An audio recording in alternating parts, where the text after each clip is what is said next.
चाहते हैं ना तो वो लड़की देख के पिघल जाते हैं, सीधी बात। देखो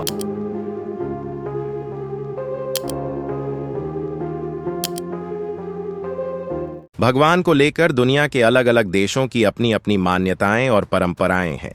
कुछ देशों में ऐसी अनोखी प्रथाएं भी देखने को मिलती हैं जिन्हें सुनकर आप हैरान रह जाएंगे। ऐसी ही एक प्रथा नेपाल में देखने को मिलती है, हमारे पड़ोसी देश में। यहाँ एक मासूम कन्या को जीवित देवी माना जाता है और उसकी पूजा बड़े श्रद्धा और सम्मान के साथ की जाती है। लेकिन सवाल यह है, क्यों इस छोटी सी बच्ची को पूरे देश की निगाहों के बीच देवता के रूप में पूजा जाता है? क्या यह सिर्फ आस्था है या इसके पीछे कोई रहस्य और गहरी कहानी छुपी है? आज हम आपको नेपाल की इस अद्भुत और चौंकाने वाली परंपरा के साथ साथ ऐसे कई और रहस्य और तथ्य बताएंगे जिन्हें सुनकर आप दंग रह जाएंगे। लेकिन आगे बढ़ने से पहले कमेंट्स में जरूर बताएं कि आप किस राज्य से हमारा वीडियो देख रहे हैं। इसी तरह की और रहस्यमयी जानकारी प्राप्त करने के लिए हमारे चैनल ट्रू हिस्ट्री को आज ही सब्सक्राइब करें और बेल आइकॉन को प्रेस करें। फैक्ट नंबर 1, कुमारी देवी, जो एक जीवित कन्या को देवी माना जाता है। मान्यता है कि यह कुमारी देवी देवी दुर्गा या तलेजू भवानी का जीवित अवतार है और यही वजह है कि उनका पूरे देश में अत्यधिक सम्मान किया जाता है। यह परंपरा मुख्य रूप से नेवारी समुदाय में चली आ रही है और हिंदू बौद्ध धर्म के संगम को दर्शाती है, जो नेपाल की संस्कृति और आस्था का महत्वपूर्ण हिस्सा है। कुमारी का चयन बहुत ही सख्त मानदंडों के आधार पर किया जाता है। लड़की में शारीरिक दोष नहीं होना चाहिए और उसे अंधेरे कमरे में बैठाकर डरावनी परिस्थितियों का सामना करना पड़ता है। यदि वह निर्भीक रहती है तभी उसे कुमारी चुना जाता है। चुने जाने के बाद कुमारी को जमीन पर पैर रखने की अनुमति नहीं होती। वह हमेशा सिंहासन या पालकी में रहती है क्योंकि उसे और जमीन दोनों को देवता माना जाता है। कुमारी देवी साल में केवल 13 बार ही अपने घर से बाहर आती हैं और उनका पद तब समाप्त होता है जब पहला मासिक धर्म आता है या वह गंभीर रूप से बीमार पड़ जाती हैं। यह प्रथा न केवल पूजा की परंपरा है बल्कि नेपाल की सांस्कृतिक और सामाजिक पहचान का प्रतीक भी है। फैक्ट नंबर 2, नेपाल अपनी अद्भुत प्राकृतिक सुंदरता के लिए पूरी दुनिया में जाना जाता है। हिमालय पर्वत श्रृंखला से घिरा यह देश दुनिया की सबसे ऊंची छोटी माउंट एवरेस्ट का घर है। गहरी घाटियां, नदियां और हरे भरे जंगल नेपाल को एक प्राकृतिक स्वर्ग बनाते हैं। यह भौगोलिक विविधता न सिर्फ नेपाल की सुंदरता बढ़ाती है बल्कि यहाँ की जीवन शैली, संस्कृति और धार्मिक मान्यताओं को भी आकार देती है। नदियां और घाटियां कृषि और ग्रामीण जीवन की रीढ़ हैं, जबकि कई पर्वत और नदियां लोगों की आस्था से गहराई से जुड़ी हुई हैं। पर्यटन के लिहाज से भी नेपाल बेहद खास है। पर्वतारोहण, ट्रैकिंग और साहसिक खेलों के लिए दुनिया भर से लोग यहाँ आते हैं और हिमालय व घाटियों के बीच बसा जीवन हर किसी को आकर्षित करता है। फैक्ट नंबर 3, नेपाल आकार में छोटा होने के बावजूद भाषाओं और जातियों की दृष्टि से बेहद विविध देश है। यहाँ सदियों से कई समुदाय साथ रहते आए हैं, जिससे इसकी संस्कृति बेहद समृद्ध बनी है। नेपाली यहाँ की आधिकारिक भाषा है, लेकिन मैथिली, भोजपुरी, नेवारी, तमांग, थारू जैसी कई भाषाएं भी बोली जाती हैं और हर भाषा अपनी अलग परंपरा व जीवन शैली लेकर आती है। यही भाषाई और जातीय विविधता नेपाल की सांस्कृतिक विरासत को आज भी जीवंत और मजबूत बनाती है। फैक्ट नंबर 4, नेपाल की संस्कृति पर हिंदू और बौद्ध धर्म का गहरा प्रभाव है, जहां मंदिर और बौद्ध स्तूप साथ साथ दिखाई देते हैं। यहाँ दोनों धर्मों को समान सम्मान मिलता है और धर्म जीवन का अहम हिस्सा है। दशैं और तिहार नेपाल के प्रमुख त्योहार हैं। दशैं अच्छाई की जीत का प्रतीक है, जबकि तिहार रोशनी और भाई बहन के प्रेम से जुड़ा है। फैक्ट नंबर 5, नेपाल की संस्कृति में लोक कथाओं और रहस्यमयी कहानियों का बहुत गहरा स्थान है। यहाँ की पहाड़ियाँ, जंगल और पुराने मंदिर ऐसी कई कथाओं से जुड़े हुए हैं जिन्हें लोग पीढ़ियों से सुनते आ रहे हैं।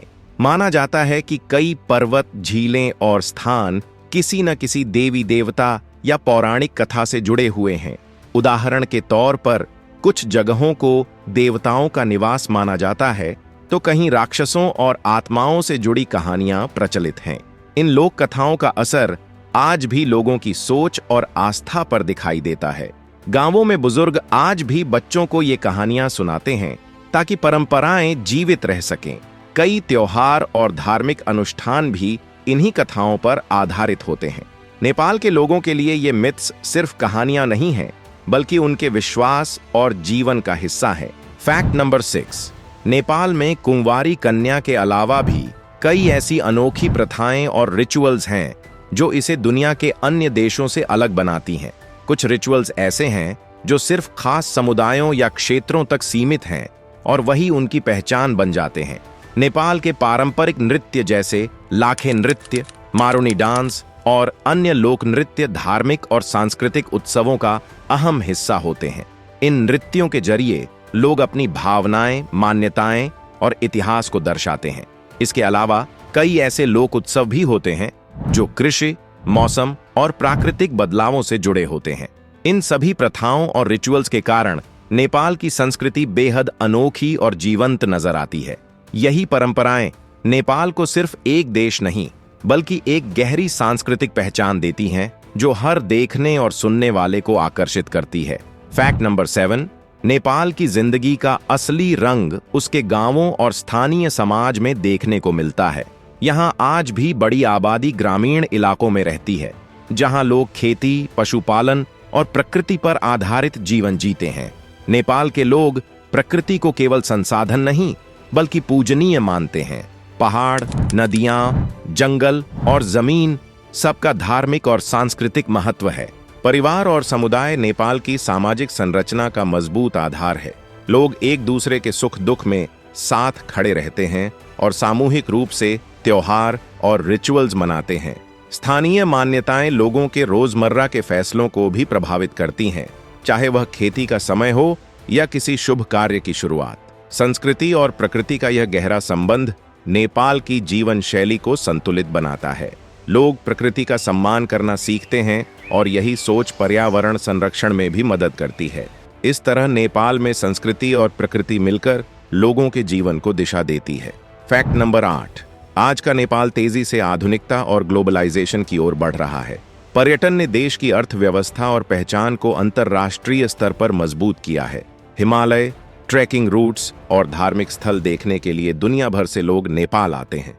इसके साथ ही मीडिया और इंटरनेट ने नेपाल को वैश्विक मंच पर और ज्यादा विजिबल बना दिया है।